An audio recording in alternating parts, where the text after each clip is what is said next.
And Elohim spoke all these words, saying, I am Yahweh your Elohim, which brought you up from the land of Mitzrayim, and out of slavery. You have no other mighty ones against my face. You do not make for yourself a carved image, or any likeness of that, which is in the earth above, or which is in the earth beneath, or which is in the waters under the earth. You do not bow down to them, nor serve them. For I am Yahweh your Elohim, I am a jealous El. Visiting forgiveness to the fathers and the children, to the third and fourth of those who hate me, but shall not make amends to the thousand of those who love me and keep my commands. You do not bring the name of Yahweh Elohim to naught, for Yahweh is not the one punished, and be given to naught. Remember the Shabbat to set it apart. 6 days you labor to do all your work, but the 7th day is the Sabbath of Yahweh Elohim. In it not do any work. You, nor your son, nor your daughter, nor your male slave, nor your female slave, nor your cattle, nor strangers within your gates. From 6 days now, when you heaven and the earth, the sea, and none in them, and rest the 7th day, therefore Yahweh blessed the Sabbath day and set it apart. Respect your father and your mother, so your days are prolonged upon the soil which Yahweh has given you. You do not murder, you do not commit adultery, you do not steal, you do not bear false witness against your neighbor, you do not covet your neighbor's house, you do not covet your neighbor's wife, nor his male slave, nor his female slave, nor his ox, nor his donkey, whatsoever belongs to your neighbors. All right, hallelujah. Glory to the King. Glory. Sure is nice to know who you are.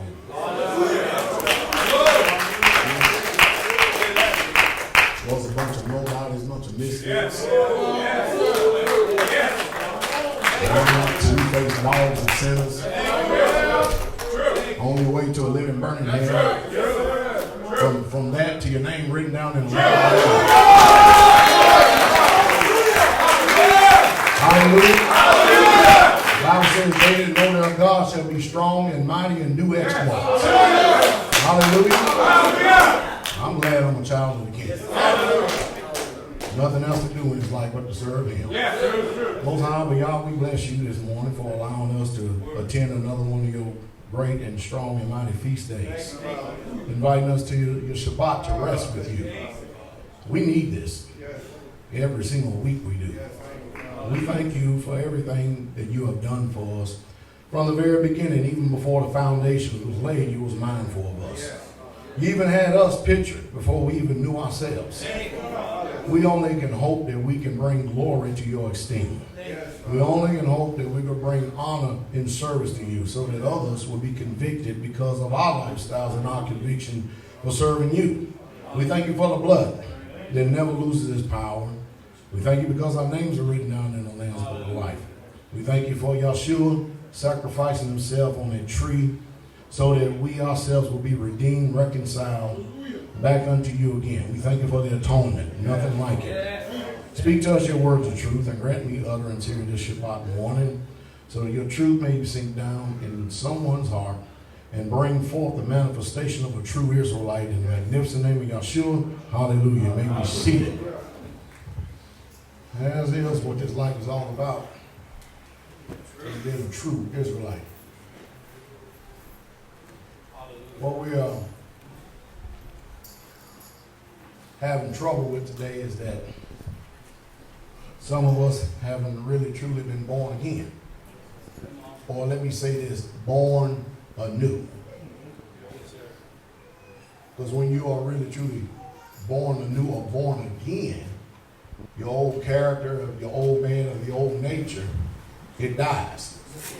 And it's in the process of a continual death. Yes, sir. Does that make sense? Yes, sir. But you have to comprehend and understand that there are things that are inside of you that refuses to die. Yes, sir. That's true. That is true, sir. Yes, sir. You know what it is because it constantly repeats itself over and over again. Yes, sir. Yes, sir. You even ask your own self, dang, Yes. why in the world did I do that again? Yes, that is true. Come on, Pastor. Man, when am I going to get rid of this thing? Turn it off, Pastor. True. Come on. Paul said, oh wretched man that I am. Who shall deliver me from the bonds of this death? And he said, I thank my Yah. In Yahshua HaMashiach. But I'll tell you what, with my mind I'm going to serve Yah. And with this flesh, the law of sin.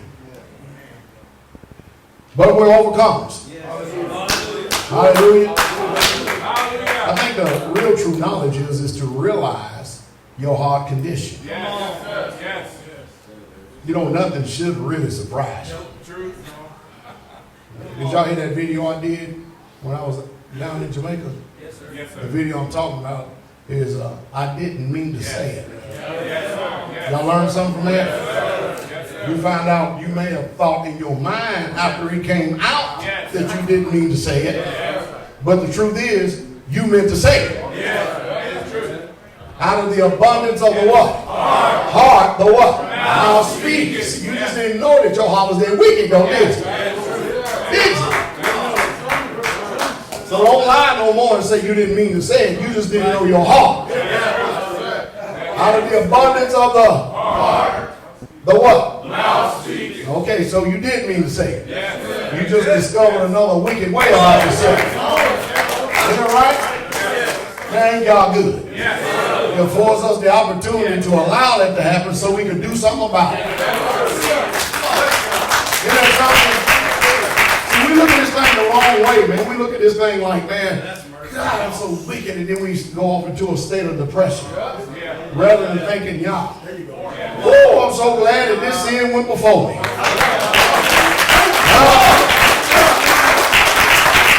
I know that y'all look at the book. It is the goodness of Yah that leads you to repent. If it didn't manifest itself, you would have nothing to repent for. Hallelujah.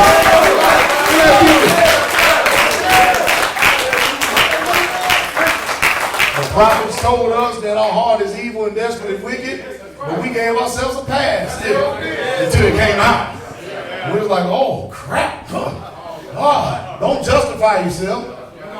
Repent. And turn from your wicked ways. Isn't that beautiful? Yes, sir. Ain't y'all good? Yes, sir. Everybody didn't think that repentance is good. Yes, sir. Because we're too busy experiencing the badness of it. Yes, sir. That's how good God is. Man, ain't that beautiful? Yes, sir. He didn't leave us dead in that sin.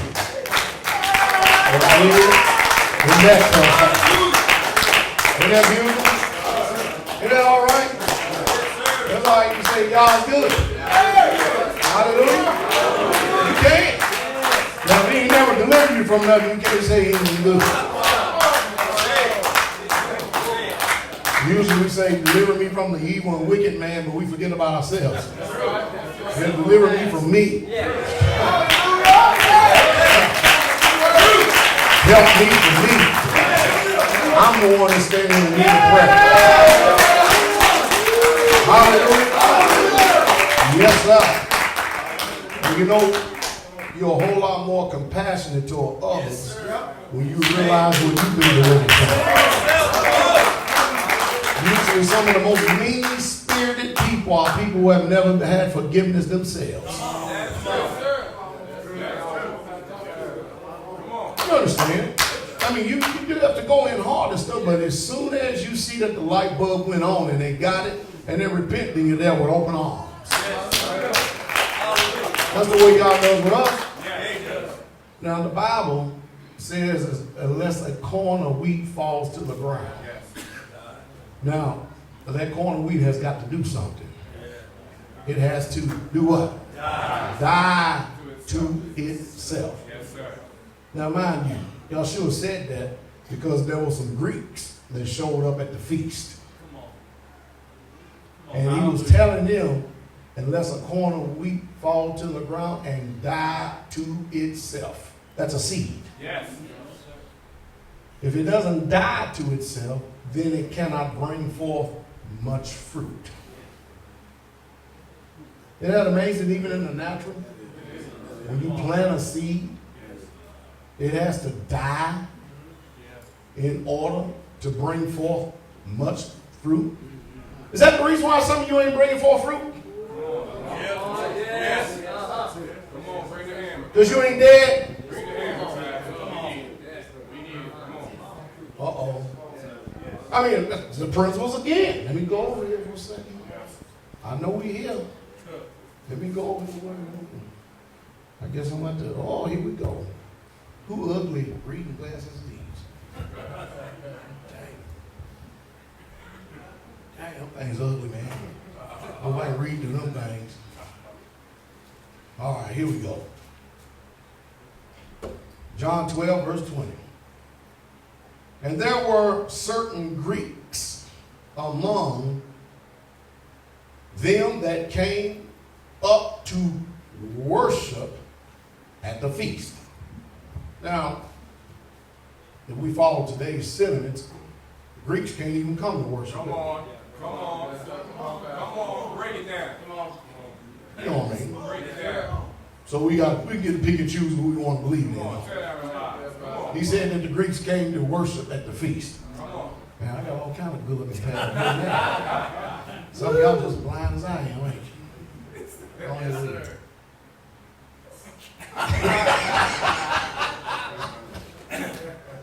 All right. The same came therefore. This must be a sister's glasses because my fat hair is stretching these things out. You know? They'll be going.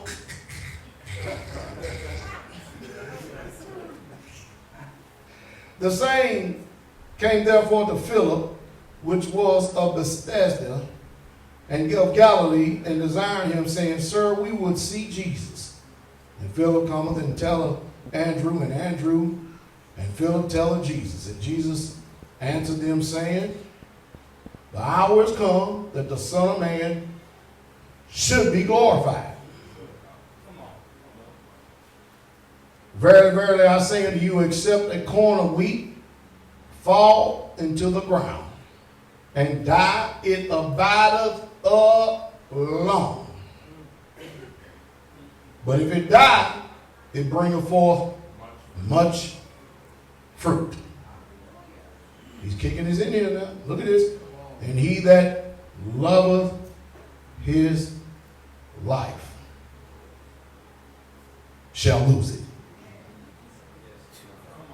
Y'all hear this?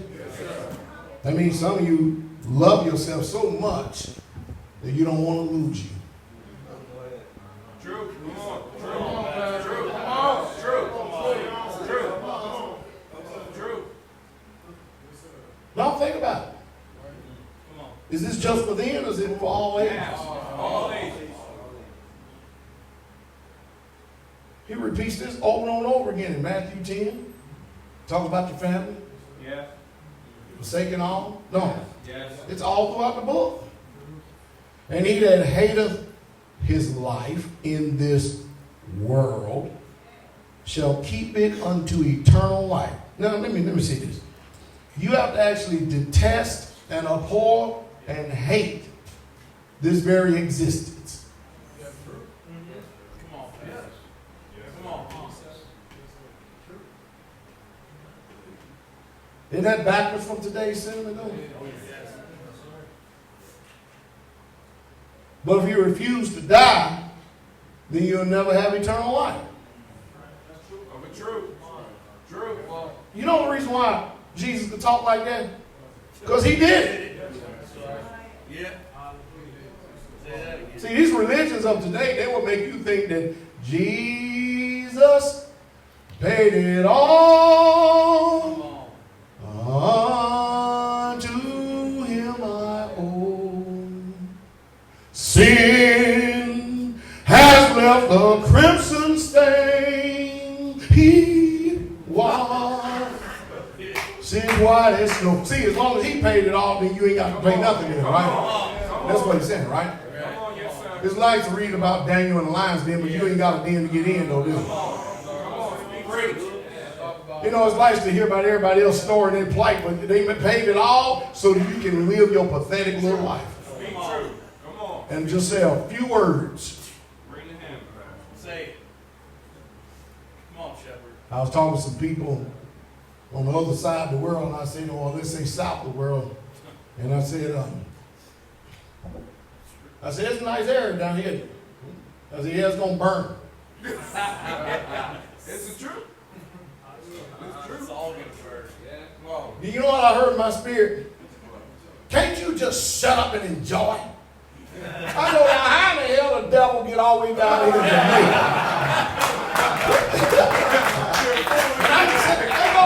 I can understand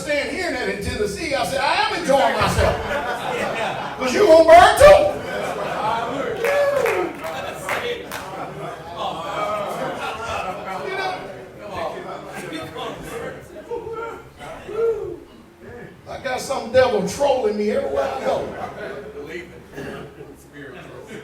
It's a constant fight. Just because I told people it's going to burn, it is going to burn. It's just a good climate. It's still wicked.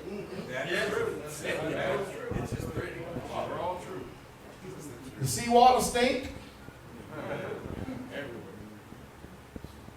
The chlorine stinks in the pool. Oh, yeah. Nice weather, nice trees. Can't eat them. That's true. That's true. Oh, yeah. I said, man, I left the States to come down here to get some peace and heat your ass in. I said, look like we got to fight, you know. Devil show up everywhere, don't he? Then look what he says right here. And if any man serve me, now that's a key statement to the word serve. Serve, servant, slave. Yes. Yes. Yes. Let's just be truthful.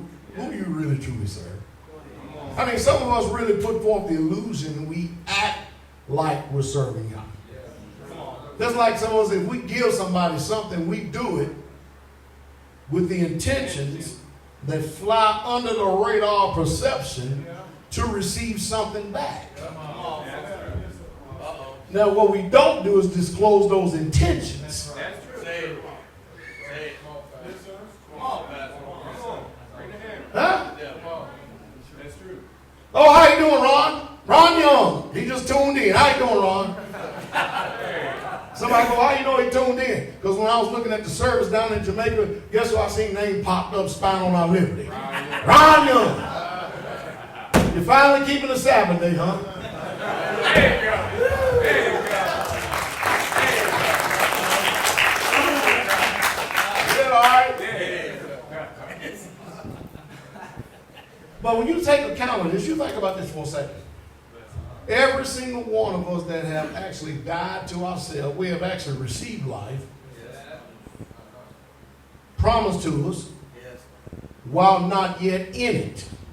Yes. Yes. Most people can't fathom giving up a $200,000 job just to come and live like a bunch of farmers. True. That's true. Most people can't imagine giving up a $20,000 job. That's true. Come on, man. Think about that for a second. That's true. That's true. He gives you 70 years, 80 by straight. Yes. Is that right? Yes, sir. Yes, sir. That's what he does. He gives you that. And then, all of a sudden, you come upon those years, you look back over your life and find out that you didn't spend no time serving him. That is true.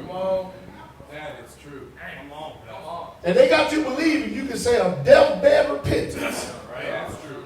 And you're going to just walk right on in the kingdom That's true. and get a high seat in glory. Yes, sir. That's true. Y'all ever believe that before? Yes. That's true. I lived it. Yeah, I used to believe you could sin, live like hell, and then the day you're getting ready to die, I had it all figured out. Yeah. When I was jumping out of them planes, man, if my chute didn't open, I said, I got the rest of my life to get it right. I figured I had every bit of 4 seconds before I go splat. So I could have said a repentance. Don't mind if I was drunken and Cooter Brown the night before. Come on, Pastor. Preach. And I was going to go into his kingdom except one problem. Now that I am born new and I've read the precepts, Yes. he told me that if I mocked him, Yes. Yes. I'm going to put it in a way you can understand it. In this life while you were in full strength, Yes. he said he's going to mock you too. Yes. In your day of hardship called calamity. In other words, don't make me a fool. That's right. Don't let these people fill you up and pump you up with a bunch of philosophies, thinking that they're going to sway and change my mind. That's right. I go, man, whoo, this is straight talk right here. That's the king, right? It's real. Isn't that beautiful? Yes, it is. So most people, believe it or not, even amongst us in here, there's only a remnant. Yes, sir. Did y'all hear me? Yes, sir. Even amongst us, there's a remnant. He said that many are called, Yes. many are called. There's a lot of people here at Tabernacle Way. Yes, sir. Many are called, Yes, sir. but out of that called, You Few are what? Chosen. Well, I know I'm chosen. Many are called. Few are chosen. Yeah, you know if you're chosen. Because you don't have a life no more. That's right. That's right. Uh-oh. Most of you can't give up your life. Most of you don't have nothing to give up and you still can't give it up. No, that's real talk. We're not doing this just for our little health in these little miserable days. I've been living long enough to know that there's all this in the world is nothing but heartache and trouble. That is true. That is true. I've seen so many people just without y'all. Just without y'all. Not look like they're having a good time, but wasn't having a good time. I've seen so many single women. I think they actually just went down there hoping that they could meet somebody. Bunches of them. Some retired from GM. Sister Carol and I talked to one of them. She retired from GM. Very nice pension. House paid for. Married and divorced 2-3 times. 61 years old, all by herself. And the best thing she can do at 61 years old is have all this money, be alone, and float around in a swimming pool in Jamaica. That's sad. That is sad. No headship. So Carol, we talked like that, didn't we? He's like, man, that is sad. Carol said, that's just so sad. It really is. Y'all's way is just right. Yes, it is. Yes. And of course, after talking to her, you can see the reason why no man don't want to put up with her. True. True. Then we met this one lady, she just wouldn't shut up, would she, Carol? God, she just would not shut up for nothing. If a fly flew in front of the bus, she had to say something about it. Just talk. Even her husband was frustrated with her. He was telling her, will you just be quiet? I looked over there and said, she can't.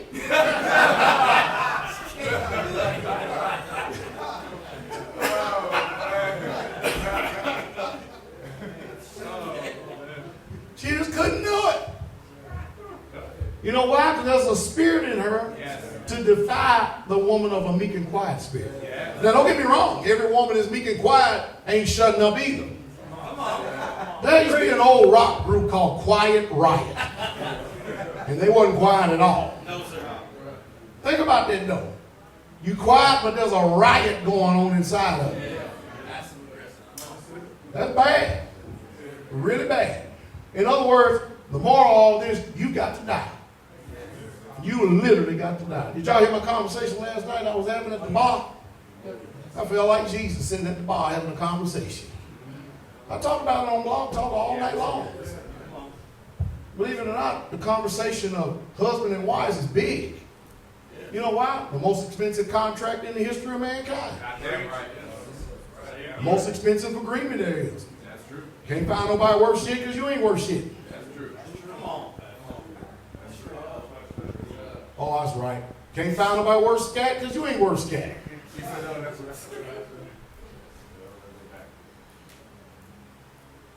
I met people, man, I was down there eating and Pastor Dowell! Hey, good to meet you. Good to meet you. Hallelujah. Man, you be telling the truth. Hallelujah. In the airport, same thing. Hallelujah. Same thing.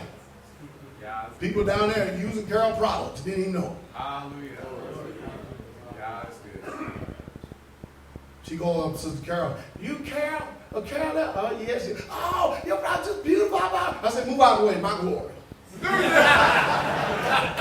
glory.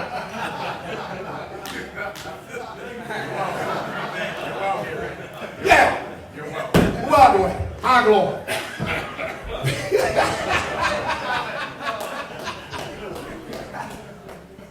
Man, they had every everybody. The maid had people come and buy the room. We'll go by the next room, open up that room so she could smell what was going on in our room. Am I kidding? We wake up in the morning, there's 2 or 3 people gathered at the door just to smell all this shit. Y'all think I'm kidding? The maid said, could you just please just leave me whatever's left over, just leave it, please. One of them took off, one of the managers took off and said, went to the gift shop to talk to the gift shop man to see if they can get our products in the place down there.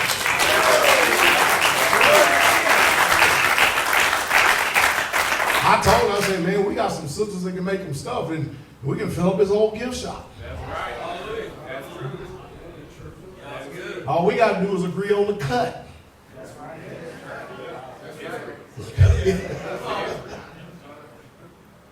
Just love it. Just love it. Let's get started. Spiritual maturity. Natural born Israel. We have some real, true brothers and real friends with us. All right? Notice I said natural born. Okay? So let me show you what a real brother looks like who acknowledges Israel. And their speech and their sound, their speech is sound, and they tell our people clearly who they are. You know, everybody that's of another race don't go around telling other people who real true Israel is. That is true. That is true. No, they don't. That is true. Because somehow they feel like that they're being left out of the equation. That is love. It was fine and good when we didn't know who we were. Ain't that true? But there's some real true, bona fide, born again, reborn again, Yes. brothers and sisters that used to be Gentiles that are now Israelites. Hallelujah. Somebody said, well, you can't ever be no real true Israelite, you're born Gentile. What the hell is an adoption then? Yes. Come on, man.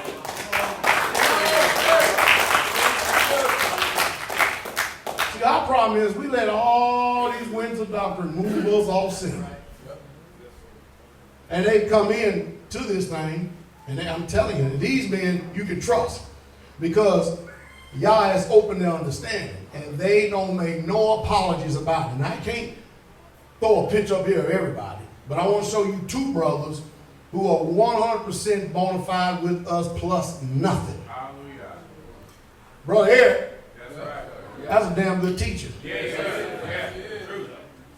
Brother Patrick, Yes. he be up there with Brother Daniel and them, and Brother Daniel be going around the black brothers, and Brother Eric, when they not listening to Brother Daniel, Brother Eric starts talking, Brother Patrick starts talking and says, you don't even know who you are. He said, it's bad, I'm a white man and know who you are, and you don't even know who you are. He said, you sit down for a second, let me tell you your history.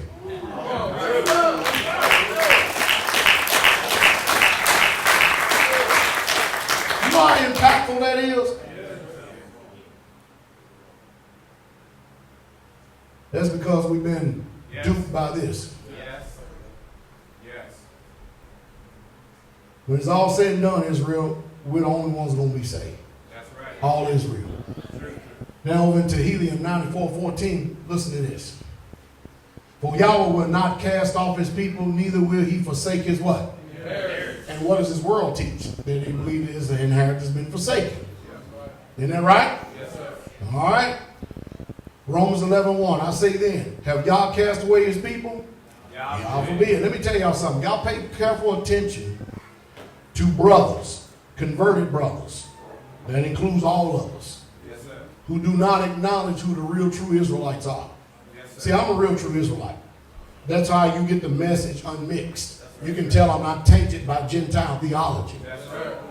And as for that, I'm hated. That's right. You don't see other people who are after the so-called lineage of Israel talking the way I talk. No, sir.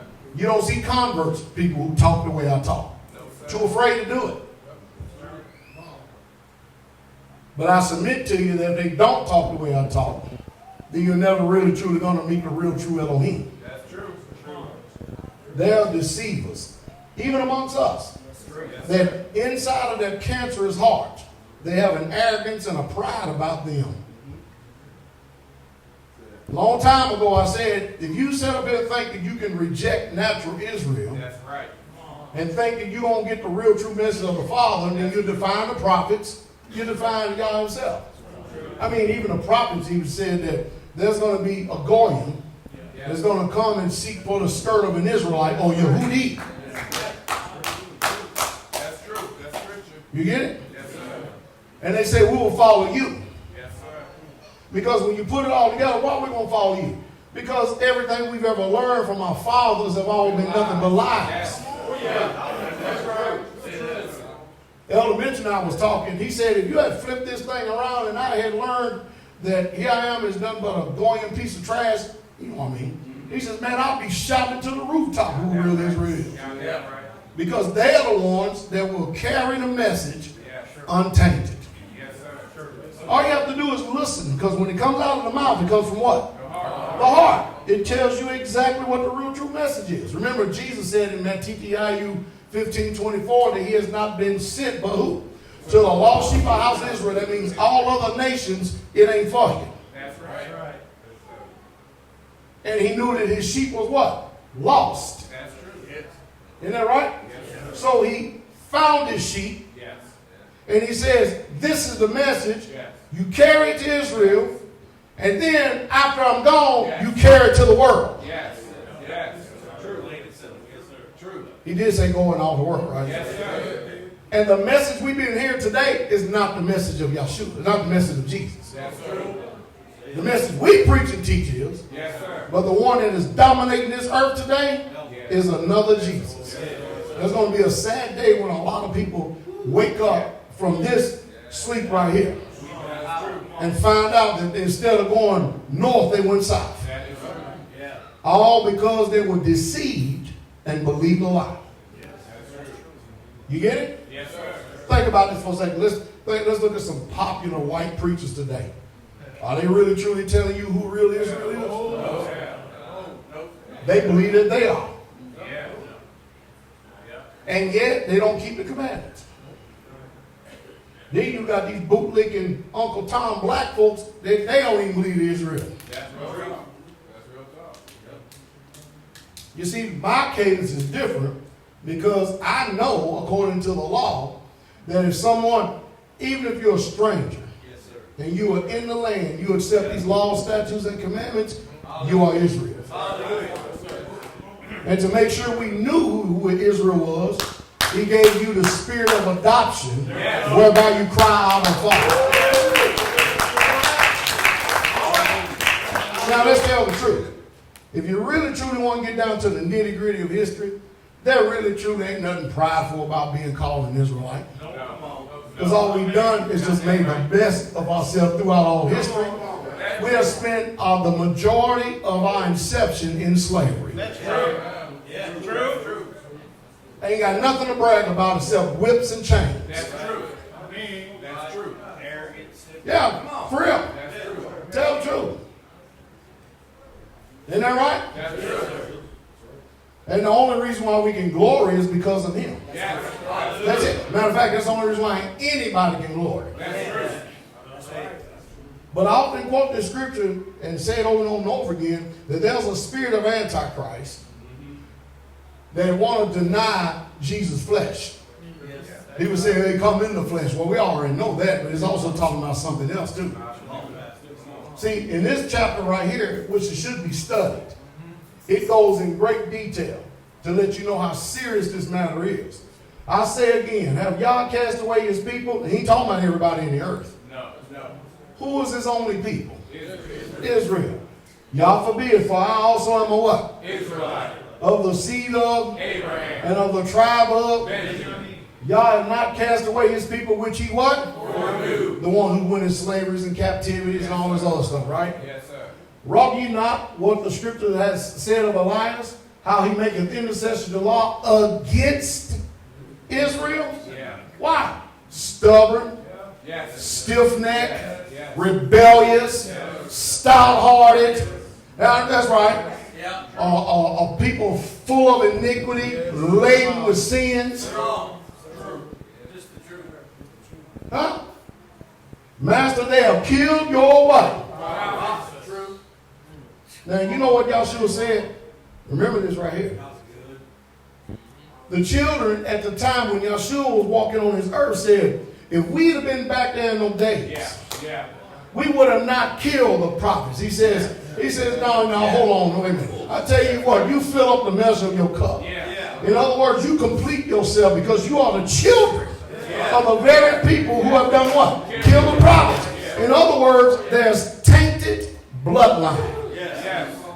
There are sins in the bloodline that travel all the way as far as to your children's children. And to prove that you'll do the exact same thing that your fathers did who killed the prophets, Yeshua said, you're going to kill me. That's true. That's true. See, this is serious business. See, even then he was trying to tell them that there is something wrong with the family line. There's something in it that's got to be cleansed. Are y'all hear this? Really, there's something bad stuff going on there. Fill up the measure of your cup. That ain't no good thing either. He said, you go ahead and make your sin complete. Get your iniquity topped off. Get it on up there because payday's coming. Mind you, what kind of deception is that you would have thought that you would have never even lifted up a hand against the prophets, and you got the Messiah sitting right in front of you telling you you are just like your daddy. That is true.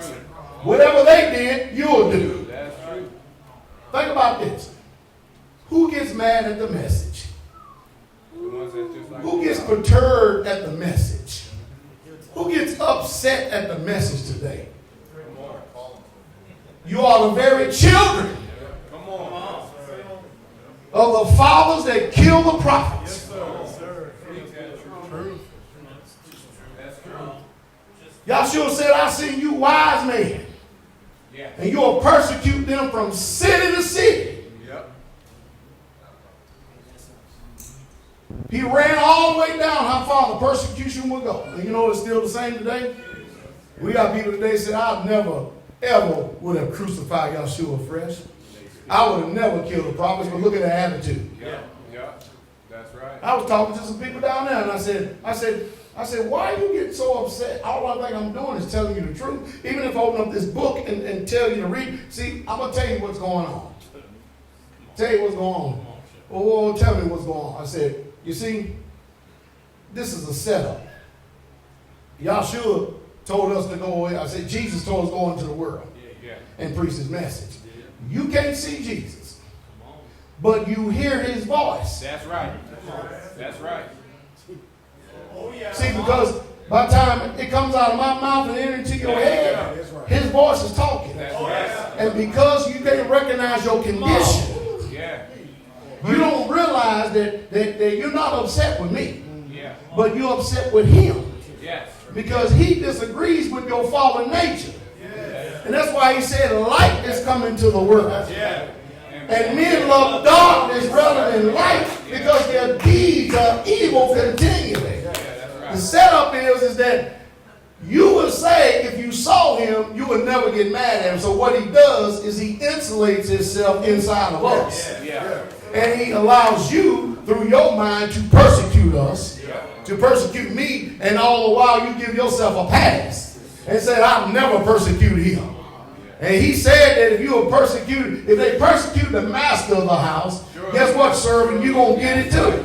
See, you don't realize that who you really truly have an offense against is the greater one that made heaven and earth. Yes, right. That's true. Because the words that I speak and say unto you, they're not mine. That's right. They belong to him. I'm just repeating exactly what he said, just like he said, I am telling you what the Father said. That's true. You know what he did? He got more mad. Good. I understand your condition. You get it? Yes, sir.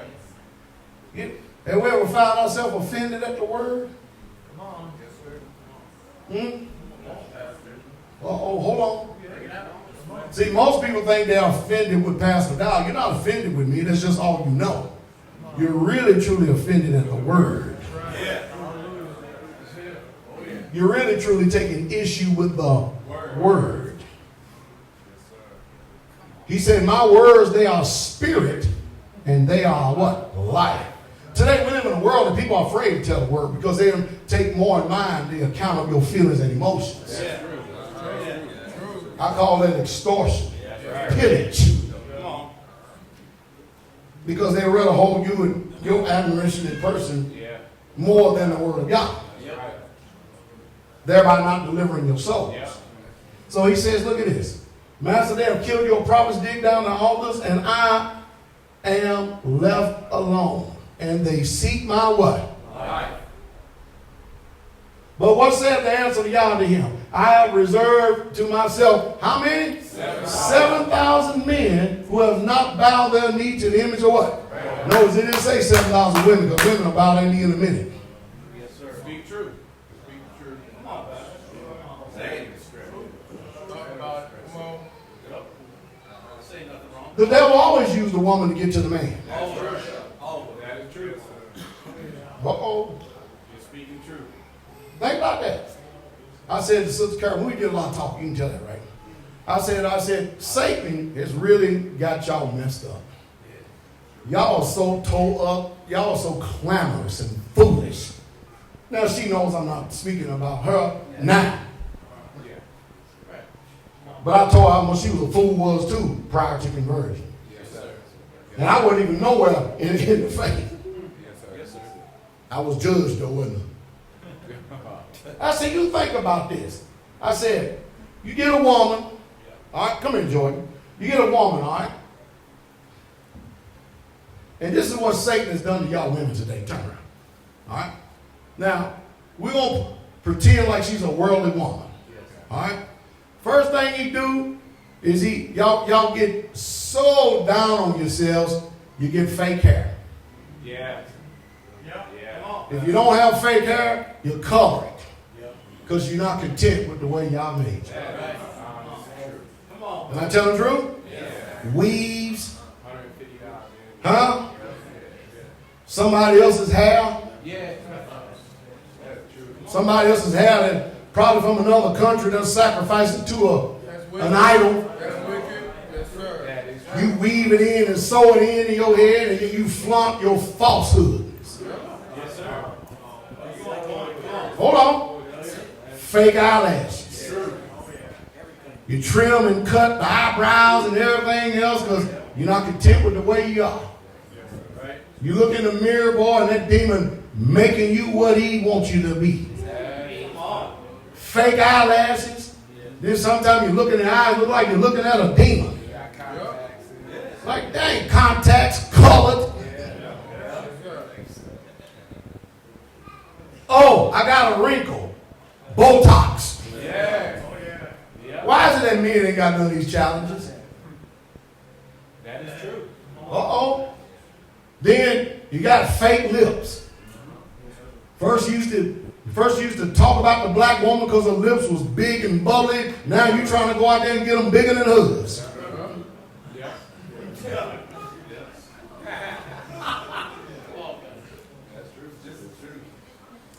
Fake breasts, fake hips, fake ass, fake toes, fake fingernails. You're just damn false. Screwed up his hair. You just false his hair. That's true, sir. Look what Satan done. Yep. That's true. There's no way an Israelite sister should envy that crap and that mess. No way. Not at all. That's true. And then the world want to sell and say, I ain't going to look like that. What you should be saying, I ain't going to look like that. Hey! Isn't that something? I said, now you name one thing I ever tried to put on is fake. Nothing. Men don't look in that mirror and then all of a sudden demons are trying to remake you into their image. That's true. That is true. That's true. If you do, you got problems. Your hair turned gray, you died. You know how stupid you look 70 years old with black hair? Or brown hair? You know how stupid you look?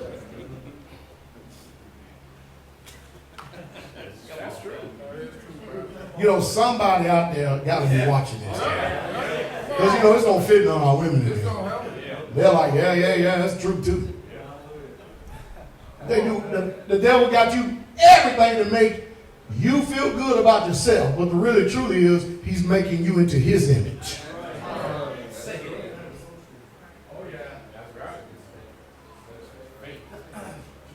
Because we ain't got to talk about the makeup, right? Kabir did a good video on makeup. If y'all see it, you're going to fall out all over the place. Y'all need to go watch that video. Isn't it nice to be able to see a woman for what she really truly is? Now, you can't even tell if it's a woman or man.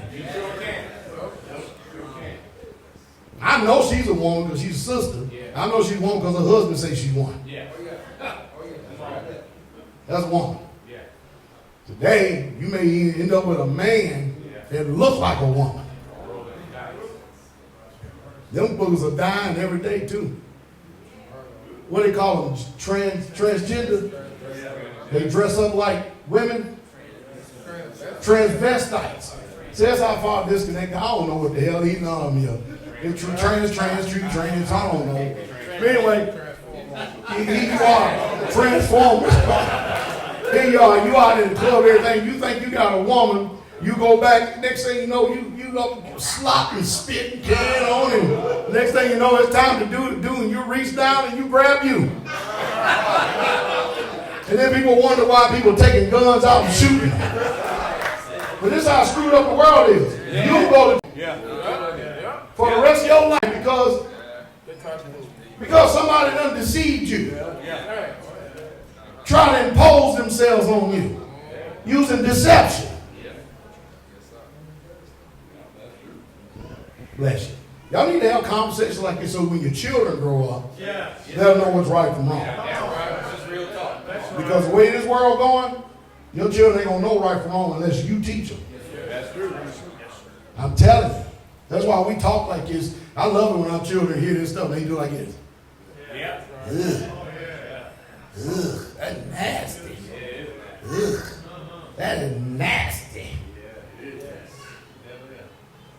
Tears have told me, don't put that stuff up there no more. Please, Pastor. I have nightmares. Isn't that beautiful? Yes. Let's move on. Well, not bowed itself to the image of Baal. Even so, then at this present time also there's a remnant according to the election of what? Grace. Election of grace. Meaning you've been elected. Boast not against the what? Branches. So there are some natural branches. They're scattered throughout the four corners of the earth. Not just the western hemisphere. They're scattered throughout all the corners of the earth. And the book tells the rest of the world, don't you boast against the branches. But if you boast, you bears not the what? Root, which is who? Yahshua, right? But the root you. You will say then, the branches were broken off that I might be grafted in. That's Christianity. They tried, that's one of their hallmark verses right there. Grafted in and stay a pagan. Isn't that amazing? Well, because of what? Unbelief they were broken off, and you stand by faith. Be not high-minded, but fear. For if Yahweh spared not the what? Now let's go over this. Did he spare the natural branches? No. He couldn't spare the natural branches. Egypt, Assyria, Babylon, Greeks, Romans, Persians. You follow me? Yes, sir. And then all other captivities. Modern day slavery. Check it out. So they had been spared then, right? Take heed, lest he also do what? Spare you not. Behold, therefore, the goodness and the what? I want y'all to pay attention and keep that locked in because we're going to get to this today, all right? Of Yah on them which fell severity. But toward you, goodness, if you continue in his what? All. Otherwise, you also will be what? If Yah would do that with his own people, don't you think you could come in here in grace and favor and quoting all the grace and everything else favor, and you can still live in iniquity? That's true. That's true.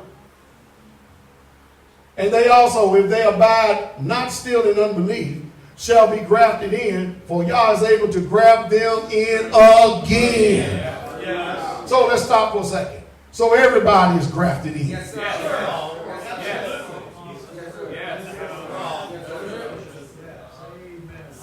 Uh-oh. I mean, if you gone astray and you were broken off, you got to be grafted back in too.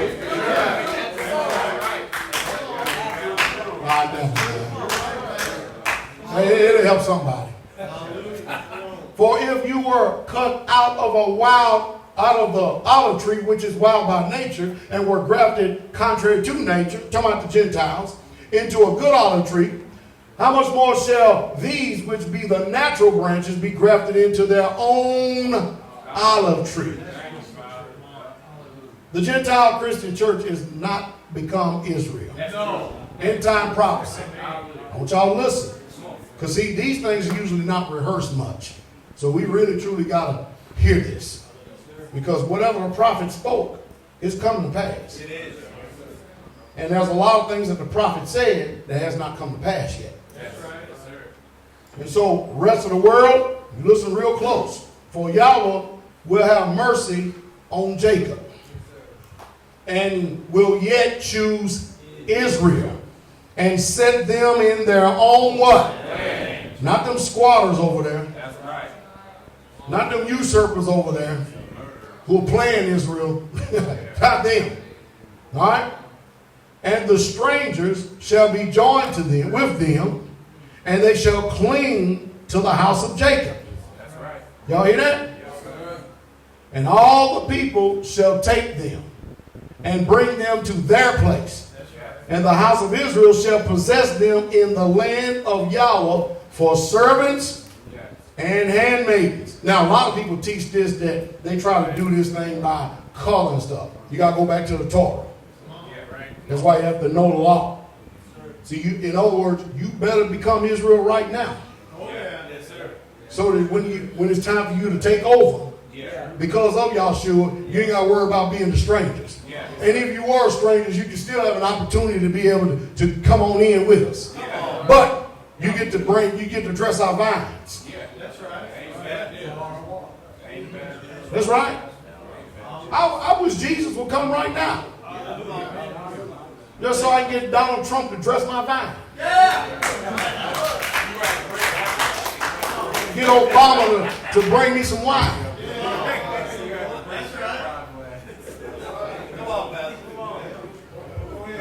I ain't dressing it. We're laboring in the vineyard right now.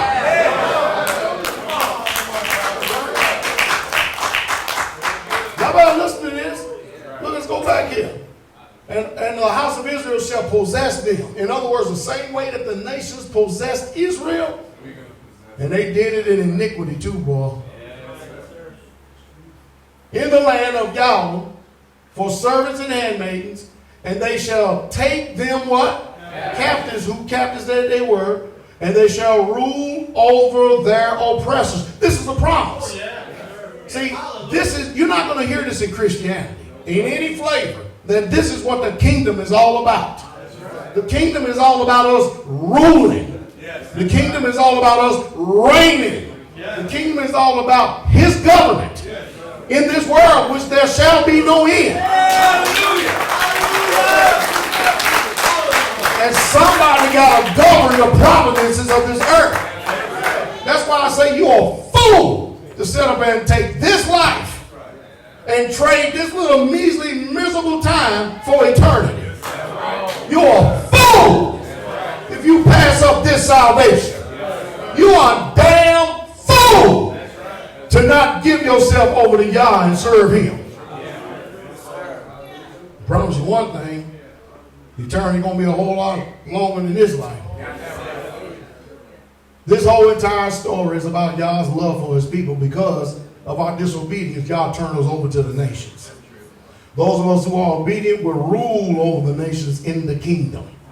This is what the entire book is about. Yahweh redeeming his people and placing true Israel back on top of the world. Y'all hear this? Let's go one more. Isaiah 49:25. But thus saith Yahweh, even the captives of the mighty shall be taken away, and the prey of the terrible shall be delivered. For I will contend with him that contendeth with you. And I will save your children. And I will feed them that oppress you with their own flesh. And they shall be drunken with their own blood, as the sweet wine. And all flesh shall know that I am Yahweh, am your Savior, and your Redeemer, the mighty one of Jacob.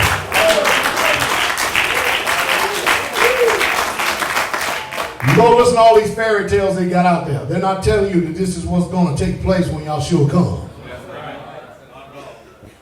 They thinking they're going to be sitting at the banquet table with us. Huh? No, you got to have dogs outside of the gate of the city. This talk, right? Y'all don't like that? Oh, I love this talk right here. The Goyim will seek us out if they want to be saved. I've always said it. How can you accept Yah but reject his people? Reiterating it, I'm telling you. What does Christianity do? They try to peddle these Jewish people and cram it down your throat, especially that pig John Hagee. If you tell them the real true Israel, they'll reject it and despise it. They're enjoying their little kingdom here and now. Uh-oh. See, the very reason why you are able to hear this today is because you're listening to a true Israelite. My speech is different because I speak as one that has authority ordained by Yah. Jeremiah, look what he said. Oh, Yahweh, my strength and my fortress, and my refuge in the day of affliction. The Gentiles, the Goyim, shall come unto you from the ends of the earth and shall say, surely our fathers have inherited lies, vanity, and things wherein there is no profit. See, the word, the Torah is the word, the way, the truth, the life expressed in Yeshua. I said that slow. On purpose. See, anytime you talk about the word, the instructions, you're talking about Yah himself. Because his word is inseparable from him. That's right. To come up with an idiotic statement by saying we're not under the law, that means you're not under the authority of Yahweh. That's right. There's more to that statement than that. We don't have to obey the word. What? The word that was made flesh? The word. The Torah. You get it? Let's see what David had to say. Psalms 119:1. Aleph. Blessed are the undefiled in the way. Didn't Jesus say, I am the way? Who walk in the law of Yahweh. Psalms 119:142. Your righteousness is an everlasting righteousness, and your law is the what? Truth. Did not Jesus say, I am the way and the truth?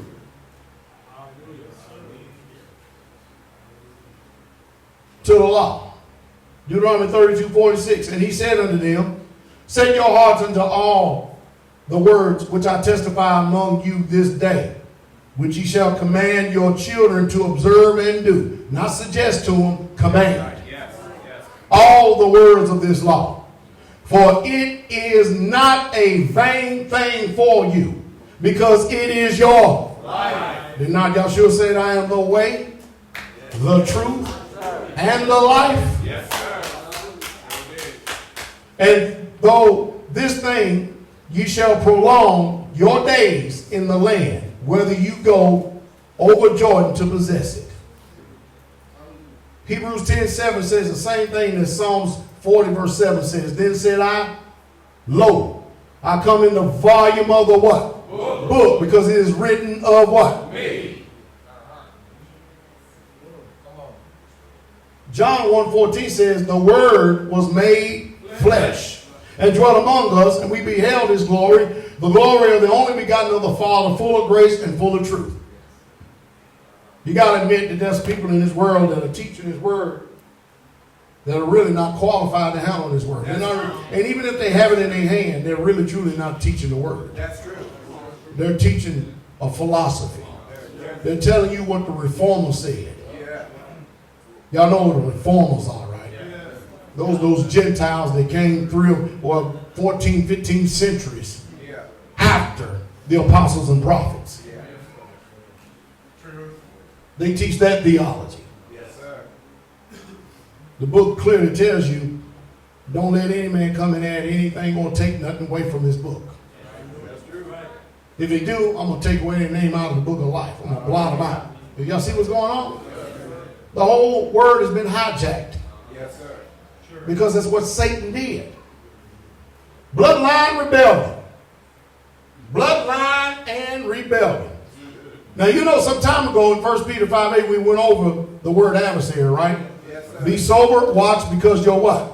Adversary, the devil, as a roaring lion, walketh about seeking whom he may devour. We know that word is antidikos, right? Meaning he is an opponent in a lawsuit. Yes, sir. Is that right? Yes, sir. Everything that goes on in this earth right here, Satan is trying to build a case against you in the court of heaven in order to get a guilty verdict. Y'all hear me? Revelation 12:10 says, for the accuser of our brethren is cast down, which accused them before Yah day and night. We know the accuser is kategrios.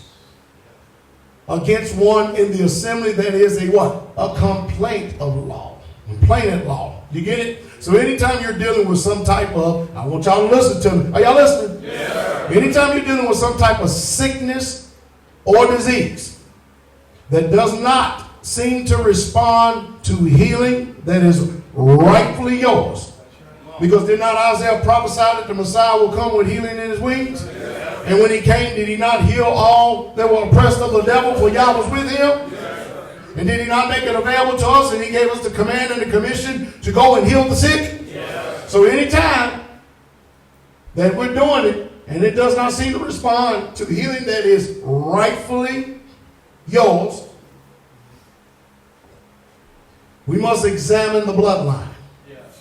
You have to examine the bloodline. The area, examine the bloodline area, the hidden legal issues. Because remember, see, the one thing we let slip all the time is that the Father told us over and over again, third and fourth generation. Third and fourth generation. 10th generation. He's speaking to us. He's telling us something. There's something greater that's going on whenever you entertain sin, iniquity, and transgression. I'll go so far as this.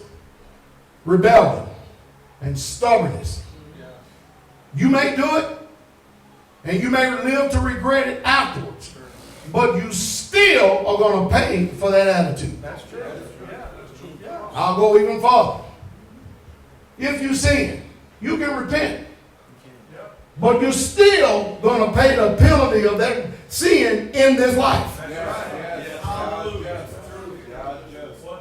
See, most people think that when you repent, that moves away the punishment of the sin.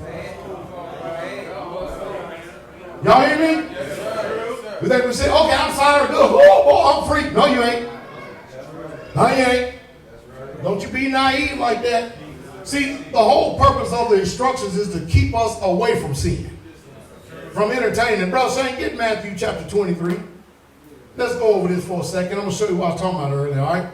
Verse 25 through 33. Are y'all here? Yes, sir. We get into a very important part of today's message. Don't let this slip. Read when you have it. Woe unto you, scribes and Pharisees, hypocrites! You hear that? That's what Jesus called the preachers of the day. The teachers of the day. The theologians of the day. You have a woe, you hypocrite. He defined who they were. At the time, they were scribes and Pharisees.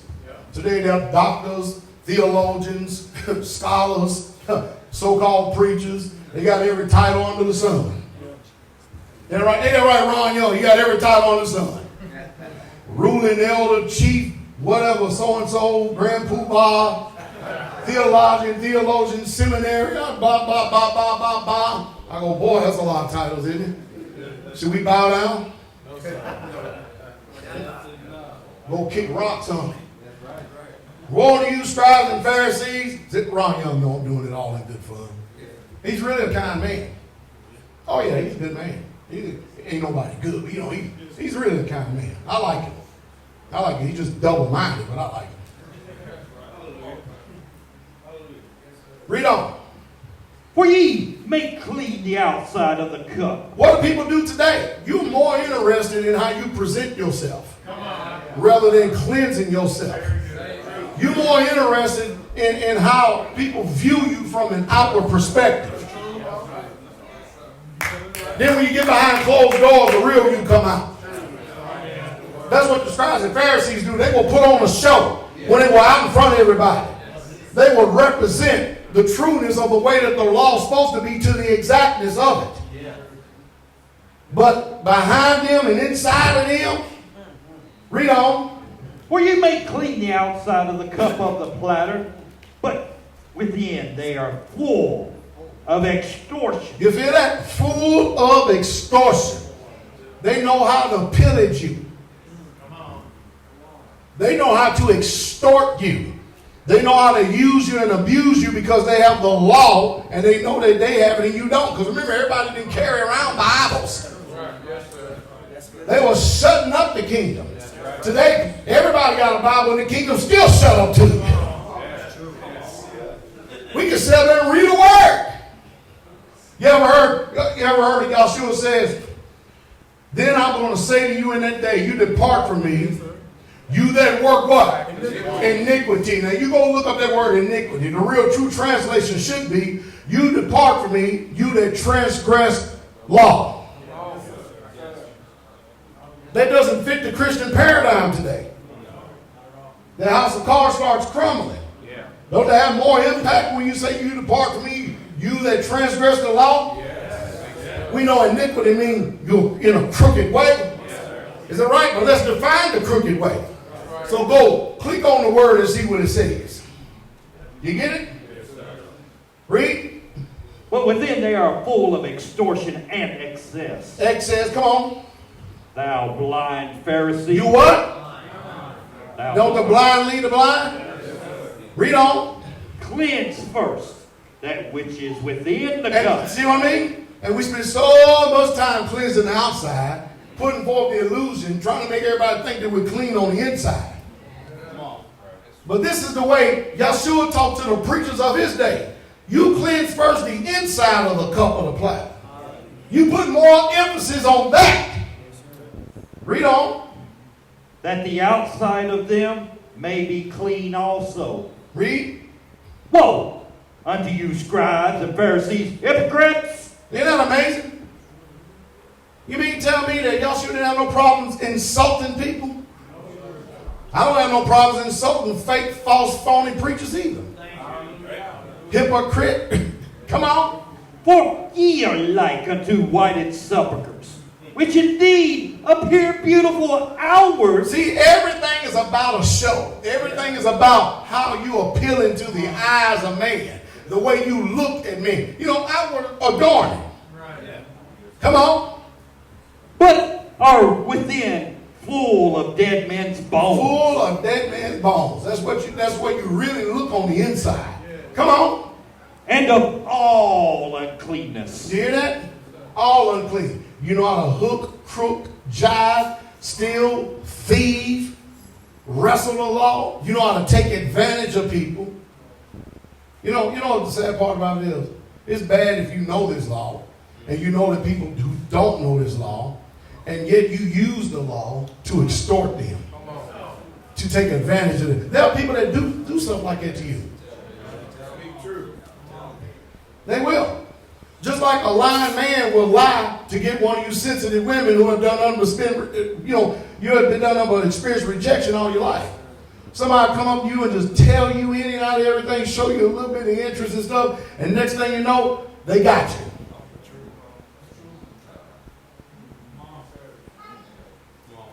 Extorting you. Yeah, for real. He lying, you lying, everybody lying because ain't nobody looking at the inside of a cup of platter. Uh-oh. There are people that fleece you and do the same thing. Even in this. Come on. Even so, you also outwardly appear righteous unto men. See, everything is about the appearance. Everything is about how you represent. Everything is about show. But you're really a hypocrite on the inside. You want people to believe that you're true. But you're really dead and full of extortion and lies and hypocrisy. You're really fake, false, and phony. Y'all get this? Yes, sir. Read on. But within ye are full of hypocrisy and iniquity. Woe unto you, scribes and Pharisees, hypocrites! Because ye build the tombs of the prophets. Man, everybody loved that work ethic. Man, they go, you know what I mean? Same thing they did. They first of all, they turned around and they plotted to kill Martin Luther King. Then they turned around and built a monument to him, and they got a national holiday. Hey!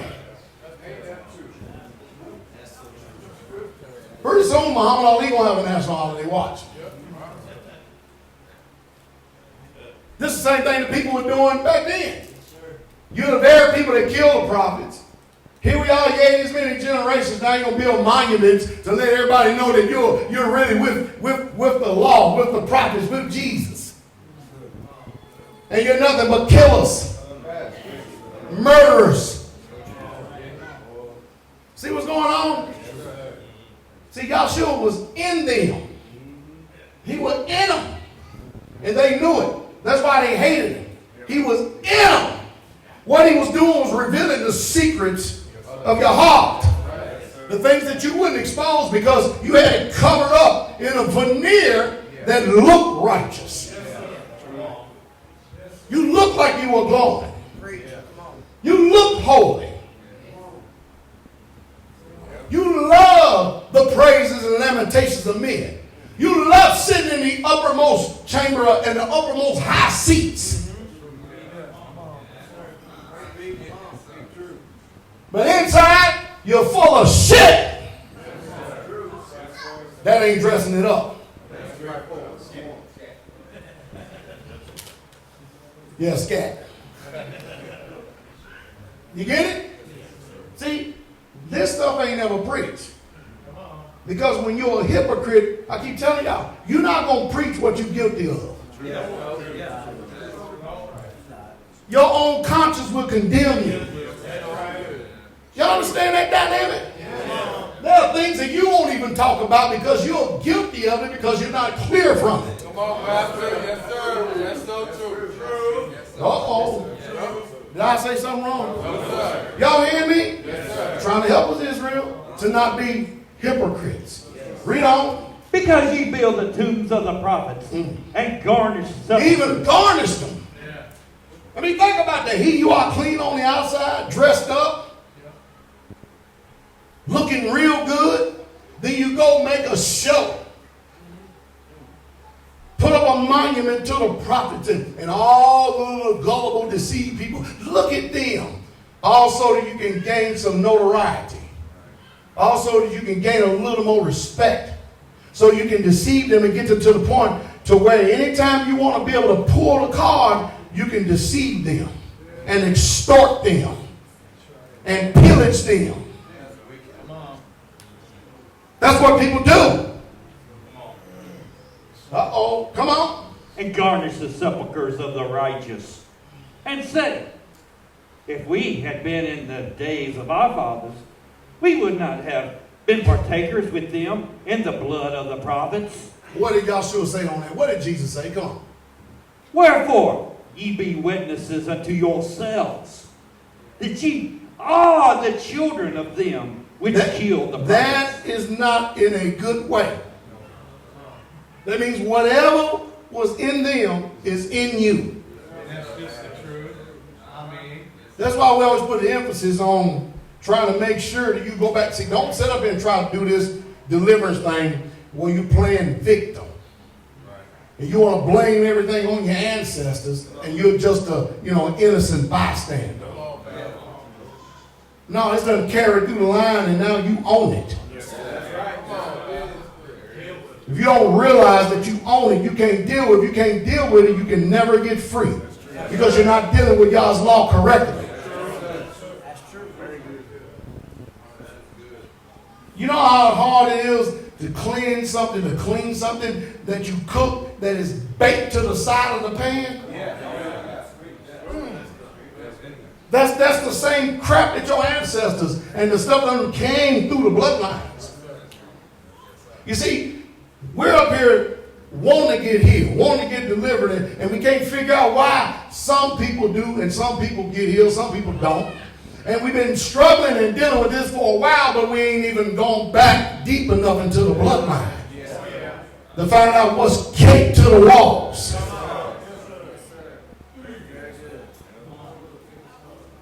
Y'all hear me? Because it is His will for you to be healed. It is His will for you to be delivered. It is His will for you to be set free. But you can't be going around pretending and acting like everything is okay, garnishing the outside of this body right here. That's good. Having speech like everything is all right when you're really hurting. That's hypocrisy. You can't get delivered as long as you are still owning it, protecting it. You got to come clean.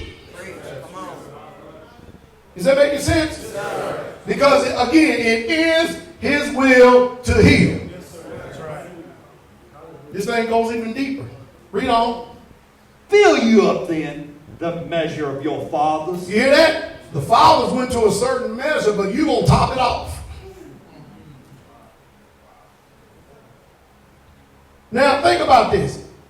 The way He's talking to them like He don't even give a damn if they get delivered or set free. If they don't even make it to the kingdom, He has already pronounced a judgment on them. That's true. I mean, listen to the speech. He ain't talking to them the way He talked to the woman at the well. He ain't talking to them like He talked to the Syrophoenician woman. He's not talking to them the way He talked to the Roman centurion. That's a totally different cadence and a totally different speech. In other words, you're a hypocrite, you're going to get the same speech. You covering up and acting like you righteous and you full of extortion, you full of death, you full of misery because you're trying to take advantage of people. Their kindness, their niceness, their sweetness, you got hell you won't pay. You verbally abused, physically abused, but you want to put forth a picture like you are all of that and a so-called bag of chips. You're going to have hell to pay. You use and abuse people for your own advantage and gain, you're going to have hell to pay. Fill ye then up the measure of your cup, is what the Father said. You can't help it because you're just like your Father. So you're going to fill it up, you're going to top it off, and you're going to bring indignation and wrath to the zenith. Mind you, these are religious people. These people, these ain't people out there in the world who know they're wicked. That's right. These are people that know how to act better than Hollywood.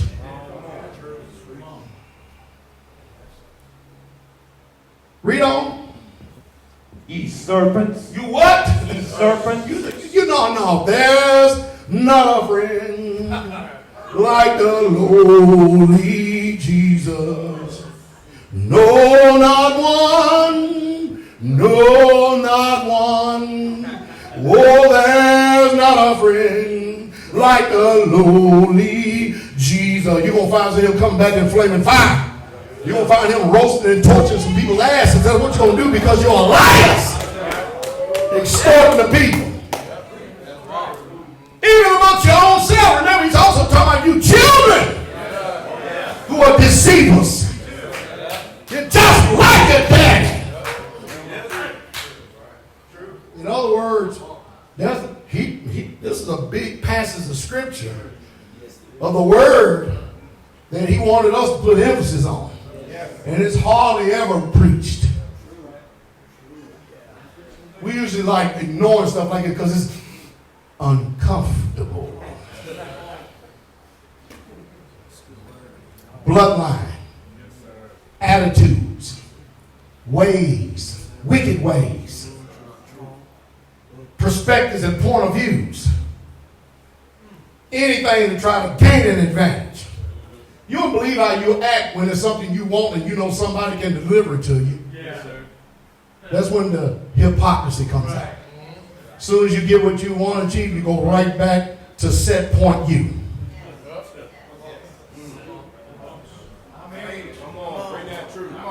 Y'all hear me? Oh, we're going to go a little bit deeper than this. Y'all mean to tap out and call it real quick? Y'all call it? Y'all got enough right now, right? I'm telling you, this is how y'all should talk now. Read on. Ye serpents, You serpents. ye generation of vipers. You generation of what? Vipers. Vipers! Woo. You know, vipers, you generation of slanderers. Yeah. Falsehoods. Read on. How can ye escape the damnation of hell? What? You see, he just flat out told them, you are going to hell. Basically, listen, how can you escape? In other words, it's so rooted, it's so embedded inside of you. How can you escape the damnation of hell? This is the word, the way, the truth, and the life. Who knew all men? Ain't no hiding with him. Come on. Go to 34 through 36. Might as well keep it rolling.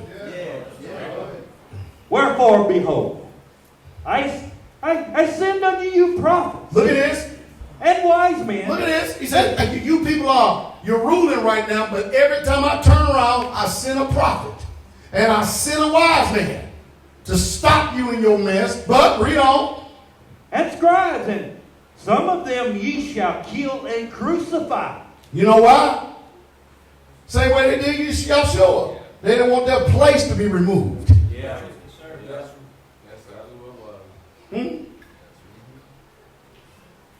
That's like you got these wicked people that, let me see, the last one, wasn't it Denzel McGee? Yeah, he come here to expose me. Y'all knows I let him run, didn't he?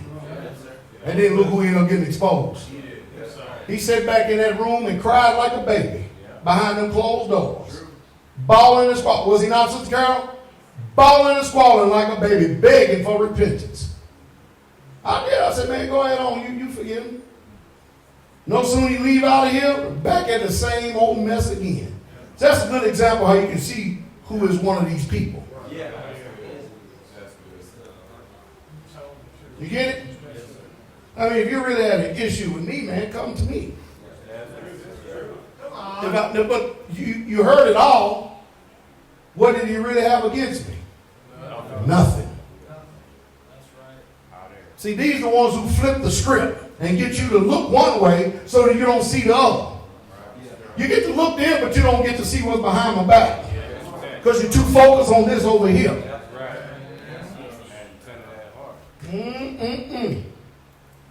You see it? Yes, sir. Also, you can insert the false doctrine that there's no Messiah named Yeshua, but King David is going to be the king. He's your Messiah. I ain't never heard about David being impaled on a tree for me. If David was here, he'd probably do you like Goliath. Lying on him. That's a bad thing when you lie on the dead. Somebody got to testify for him. Oh, look at him looking. Read on. And some of them shall ye scourge in your synagogue. See, today they ain't got enough chutzpah to scourge nobody in synagogue, so they use words and the internet. Because, see, we're different type of Israelites. We ascribe to the Maccabean theology.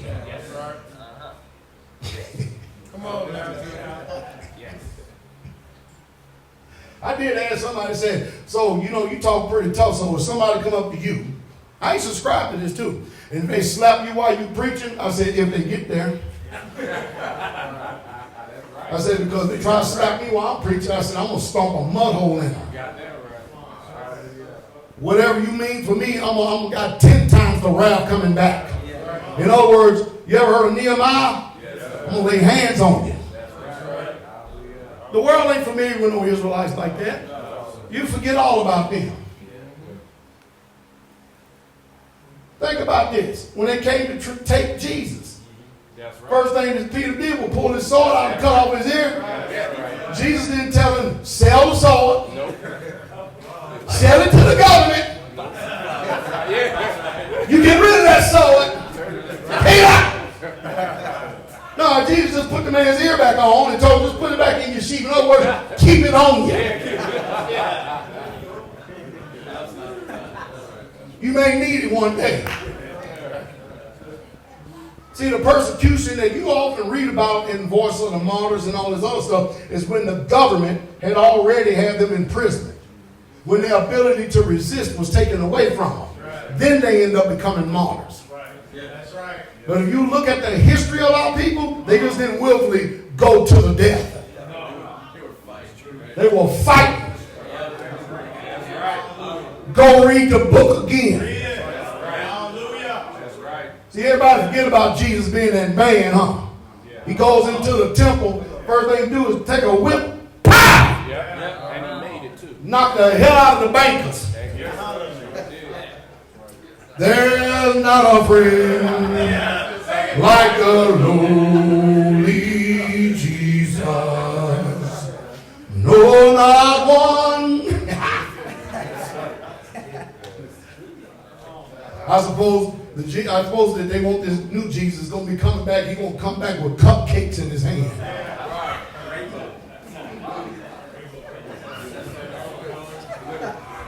Handing out 3-tiered cakes and pies to everybody. This faggot ass Jesus they talk about wouldn't harm nobody. The one I know is going to shed so much blood, it's going to come up to the horse's pride. And he's doing it all for his people. Oh, that's a real one. That's a false one being taken. There's not a friend like the lowly Jesus. Read Brother saying. And persecute them from city to city. Man, they will chase you down from city to city. Nowadays, they ain't got to use gas. All they can do is click a button on the internet.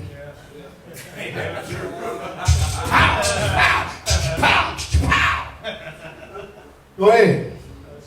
That upon you may come all the righteous blood shed upon the earth, from the blood of righteous Abel. Stop. You remember his blood cried from the ground. It had a voice. Y'all hear that? The blood of the ancestors, when they're unjustly killed, it cries from the ground. How long will you avenge us of our adversaries? Oh, I got a time. Still ain't going to stop them from saying, how long? See, vengeance is in his mind. Vengeance is in the sight of his eyes. Vengeance is mine, and I will repay. There's not a friend like the lowly Jesus. No, not one. Hey, don't I sound like Bob Hope? Frank Sinatra? No, not one. See, there's a false Jesus and there's a real one. Read, Brother Shane. From the blood of righteous Abel unto the blood of Zechariah, the son of Berechiah, whom ye slew between the temple and the altar. That's bad. You slew him between the temple and the altar? Whew. I bet they did it in fury too. Zealous. Come on. Verily I say unto you, What do you say? all these things shall come upon this generation. Y'all hear that? And it did come up on that generation. 70 AD. When the Romans came in and sacked the temple. and made sure that Israel was scattered from that point on. No respect for his service, no respect for the altar, no respect for the temple, no respect for Yah himself. You don't even deserve to be in the land. Asa, y'all know that King Asa was a righteous king? Yes. King Asa was a king that carried a very good report. Yes. He was one of the righteous kings in Israel. Yet still, we're going to use him to bring forth a point today of what I'm talking about. Yes, bloodline and sins. Y'all hear me? Yes, sir. Listen what the book said. Well, the first thing going is bring sin. Okay. Asa's sin of not trusting Yah. Bringing sin upon yourselves by, here it is. Listen very closely. Rejecting the word of the men of Yah. Nobody's ever told you to be careful about your attitudes. I have. Nobody's ever told you to be careful about your response. I have. Yes. Paul said, even in weakness you received me. Because you already knew who I was as a man. And you didn't even let my infirmity despise. You didn't even despise me, even in my temptation or my infirmity. Today, their men ain't got no governor whatsoever at all. No, they have no governor whatsoever at all. They actually think that, well, I can talk to anybody any old kind of way that I want. Well, let's go into the book, see if we believe the book, okay? 2 Chronicles 6:16, then Asa the king took all Judah, and they carried away the stones of Ramah, and the timber thereof, wherewith Baasha was building. And he built therewith Geba and Mizpah. And at that time, Hananiah, the seer, came to King Asa, king of Judah, and he said unto him, are y'all listening? Yes. Because you have relied on the king of Syria. See what Asa was doing, he was relying on all the protections that he had made with these treaties with all the countries around about him. And he no longer depended on Yah anymore. He relied on all his allies. And not rely on Yahweh your Elohim, therefore is the host of the king of Syria escaped out of thy hand. Were not the Ethiopians and the Libyans a huge host and very many chariots and horsemen? Yet because you did not rely, yet because thou didst rely on Yahweh, he delivered them into thy hand. For the eyes of Yahweh run to and what? Fro throughout the whole what? To show himself strong in the behalf of them whose heart is perfect towards him. You got a perfect heart towards him. He seeks, he all up and down this earth to be able to do something for you so you can show that Yah's with you. That's what he just said. That's what he says. Herein, you have done foolishly. Therefore, from henceforth, you will have wars. That's what the seer said to Asa. What's important is how Asa responds. So how did Asa respond to the message of the seer? Listen how you respond to correction. It could be determined. It could be a determining factor of sin and disease in your life. I'm going to break that again. Listen, how you respond to correction could be the determining factor of sin and disease in your life. Remember Saul, right? Yes. Samuel said to him, for rebellion. This one verse is loaded. It is as the sin of what? Witchcraft. Notice, this is just rebellion. This is not going out doing nothing to nobody. This is just rebelling against Yah and his word. This is just rebellion against the Most High. I told you, the world today, they will receive Saul over David as a king, hook, line, and sinker, because he cared more about you and your well-being than the word himself. Well, rebellion is as a sin of witchcraft and Stubbornness is as iniquity and idolatry. You notice I got all that in red, right? That's pretty rough now, right? Watch this. Because you have rejected the word of God. What did he reject? The word of God. But everything that he did outwardly looked like he was serving Yahweh. He didn't kill the king. He took the best of the cattle for all the people. For all the people. Huh? That's right. He has also rejected you from being what? King. He didn't take his kingship from him. No. Y'all said, you rejected my word? I'm going to reject you from being king. Yeah. What does that mean? You no longer have my covering. That's right. You no longer have my protection. That's right. Not against your enemies anymore. I'm not going to be the glory and the lift up your hand anymore. Nobody can really truly see it when you're rebelling against Yah. Come on, speak truth. Except those who have a discerning eye. That's right. Think about this. Then Asa was wroth. Wait a minute. Is that the wrong response? Yeah. How about you when you get corrected from someone when they bring you a word that you know is true and stuff, but because you don't know the condition of your wicked heart, you get angry. You get burning inside. You get upset. Speak true. Is that true? Yes, come on. Correction is grievous unto them that do what? The sake of the way. Isn't that right? Yes, sir.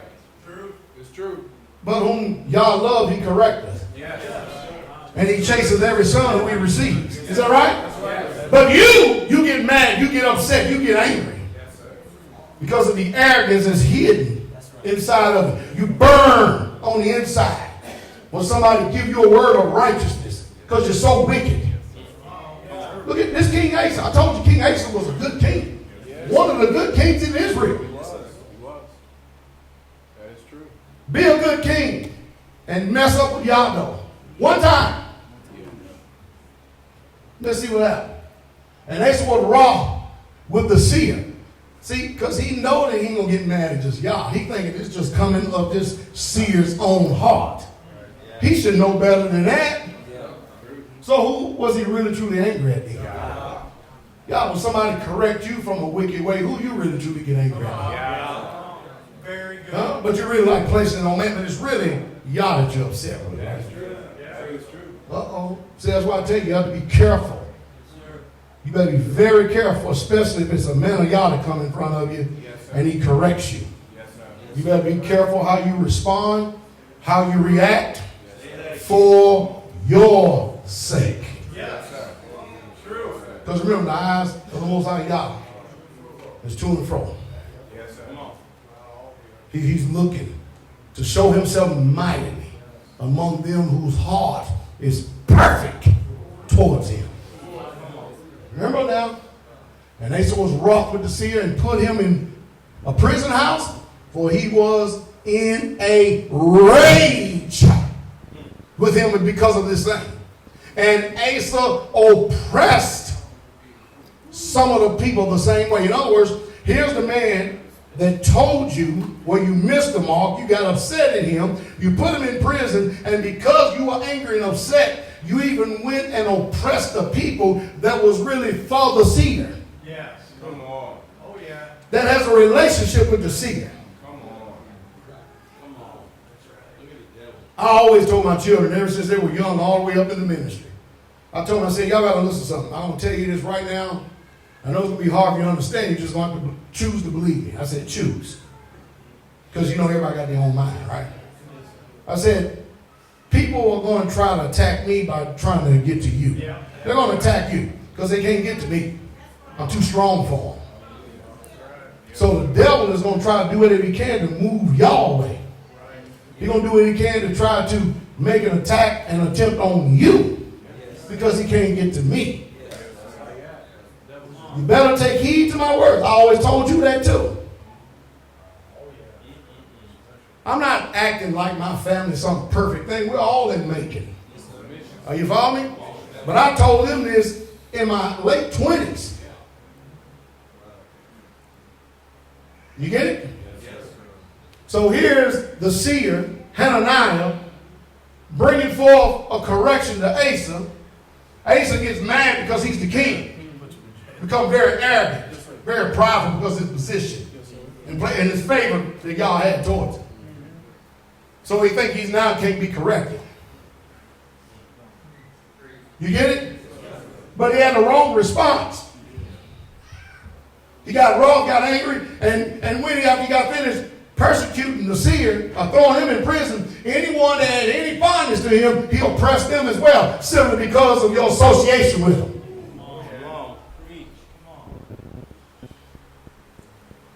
Y'all hear this?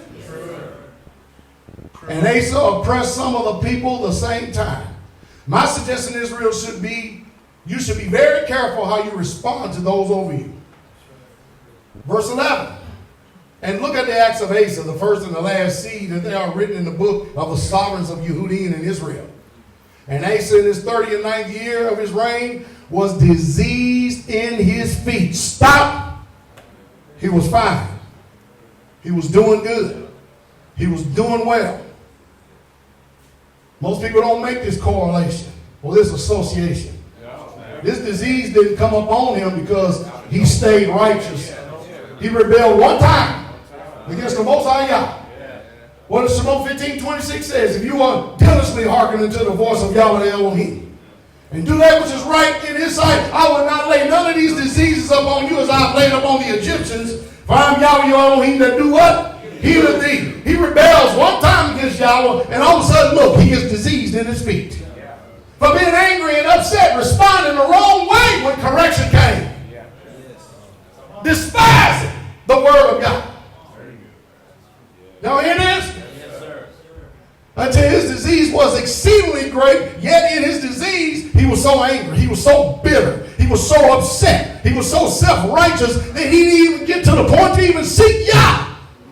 So he went outside, not even wanting to talk to Yah no more. So he went to the world, went to the physicians and looked for healing.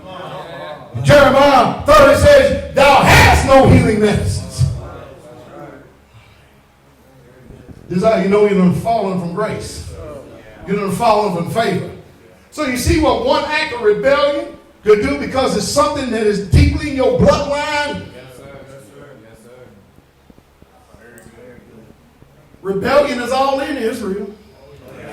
Stubbornness is all in Israel. Iniquity is all in Israel. Idolatry is all in Israel. Y'all hear this?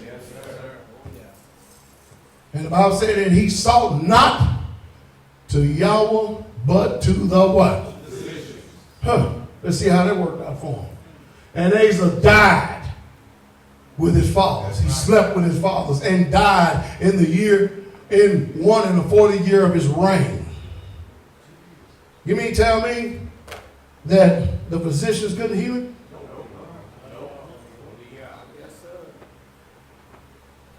There's no way a physician can heal you of something that is demonic. That's true.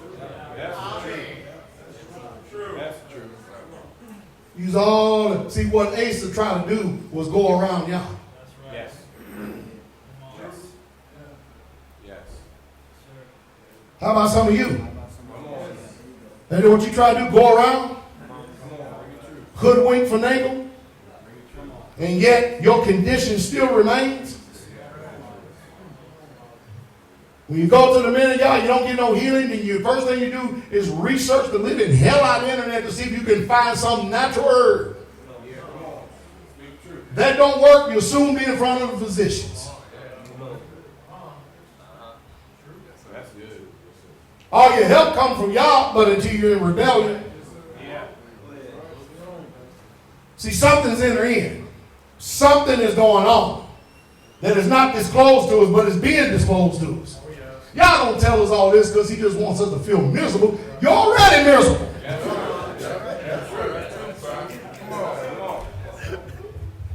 He's trying to deliver us. That's right. You get it? Yes, sir. Now you tell me how you can be a righteous king in Israel, having the favor of Yah all this time, and all of a sudden your heart starts turning because of the arrogant, evil way you got in you. To where now you trust in all your allies and everybody else you got around you, and you're no longer seeking to the Father.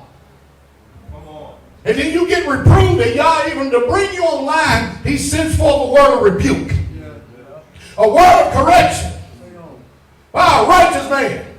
And you turn around and you respond, and you are angry, you're mad, you're upset because you got corrected, because you're a king. Come on, speak truth. King in our days died like flies. Yes, yes, yes. Yeah, still on See what that response got him? Yes, sir. Diseased in his feet. Disease was so great, it even killed him. See, Asa was a real good king, yet his success and arrogant pride came into his heart. He rejected the seer who tried to put him back on track. We will answer for our actions. Nobody gets a pass. Y'all hearing how deep God's trying to get a hold? He's trying to do some deep cleansing in us. It's going to take this word to cleanse us to get down in these crevices. Back to the Torah. Repentance will not remove the punishment you've got coming. You hear me? Yes, sir. Yes, sir. Shemot 34:6. And Yahweh passed before him and proclaimed Yahweh. Yes. Yahweh. The El compassionate, showing favor patiently, and great in kindness and truth, keeping mercy for thousands, forgiving iniquity and transgression and sin. He forgives what? Iniquity.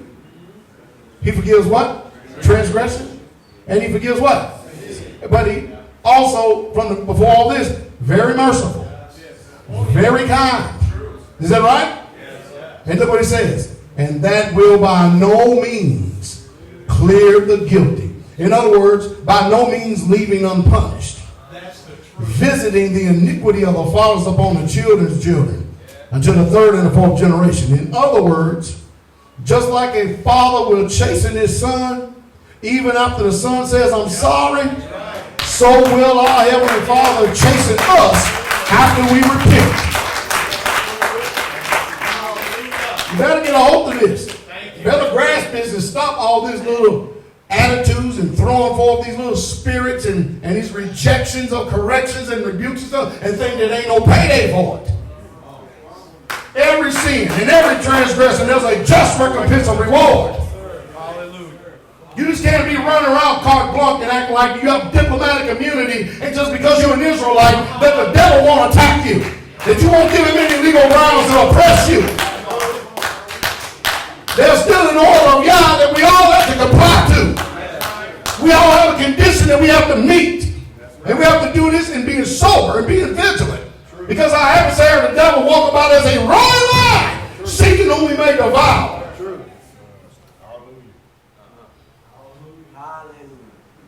Just because you're a saint, don't mean you can run around and act like an ain't anytime you want.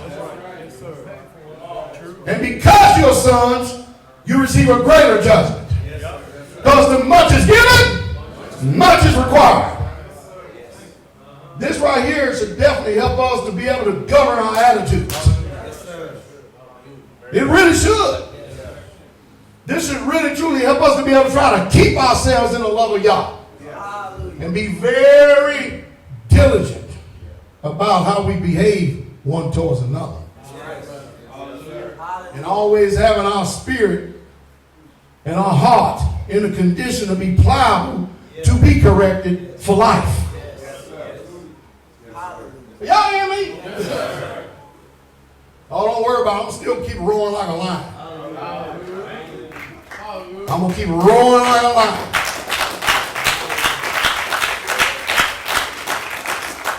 Hey, let's finish this on a good note. Let's go back vintage 11 years ago when someone was reborn. Who is that?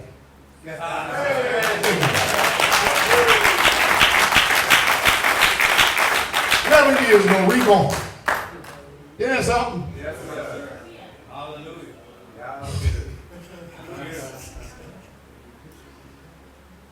I hope y'all learned something. Yes, sir. Speak and span. Yes, sir. Then we pour some stuff like Drano. We poured it in there and let it soak for a while. Ready to pull the plug, hope all the crap come out with it. Ain't y'all good? Yes, sir. Glory to the King. Y'all is good. Let us stand, Israel. Hallelujah. Hallelujah. That was a deep word, man. Yeah. Yeah, y'all told me. Y'all love us, man. Hallelujah. Most high be y'all. You're no longer worthy of all praise, glory, and honor. We thank you for allowing our ears to be able to hear this, that these sayings will sink deep down in our heart. We have our helper, the Holy Spirit.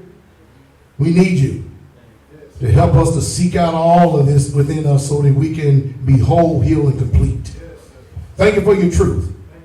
We'll continue to keep living for you and serving you because we love the fact that our names are written down in the Lamb's Book of Life. Encourage all of Israel this holy Shabbat in the magnificent name of Yahshua.